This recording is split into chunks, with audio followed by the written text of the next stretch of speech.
తెలంగాణలో అసెంబ్లీ ఎన్నికల వేడి మొదలైంది. రాష్ట్రంలోని ప్రధాన పార్టీలను గెలిపే లక్ష్యంగా వ్యూహాలు రచిస్తున్నాయి. గెలుపు గుర్రాలను బరిలోకి దింపేందుకు వేట సాగిస్తున్నాయి. అధికార బీఆర్ఎస్ పార్టీ ఇప్పటికే 115 మందితో ఎమ్మెల్యేల అభ్యర్థులను జాబితాను విడుదల చేయగా కాంగ్రెస్, బీజేపీ దరఖాస్తులు స్వీకరించి అభ్యర్థుల ఎంపిక కసరత్తు చేపట్టాయి. ఇదిలా ఉండగా తెలంగాణ బీఎస్పీ తమ అభ్యర్థుల ఫస్ట్ లిస్ట్ ను విడుదల చేసింది. 20 మంది అభ్యర్థులతో కూడిన తొలి జాబితాను BSP state chief RS Praveen Kumar ప్రకటించారు.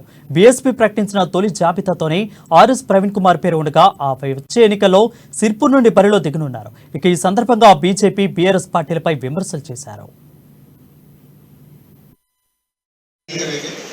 और बाकी जो बातें हैं आपके बीच में वो सारी बातें हमारे प्रदेश के अध्यक्ष आरएस प्रवीण कुमार जी करेंगे। Thank you. Assembly number 1 Sirpur Shri doctor RS Praveen Kumar ji. Second 38 है जहीराबाद एसटी कंस्टिट्यूंसी श्री जंगम गोपी। 25 असेंबली नंबर है पेरापल्ली जनरल सीट है और इसमें खड़ी होंगी मिस दासारी उषा।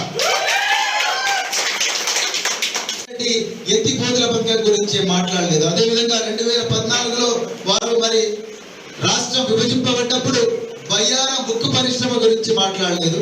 అదే విధంగా కాజీపేట రైల్వే కోచ్ ఫ్యాక్టరీ గురించి మాట్లాడలేదు. తర్వాత ఐటీఐఆర్ ప్రాజెక్టు గురించి మాట్లాడలేదు. తర్వాత ట్రిపుల్ ఐటీలో, ఐఐఎంలో వాటి గురించి కూడా మాట్లాడలేదు.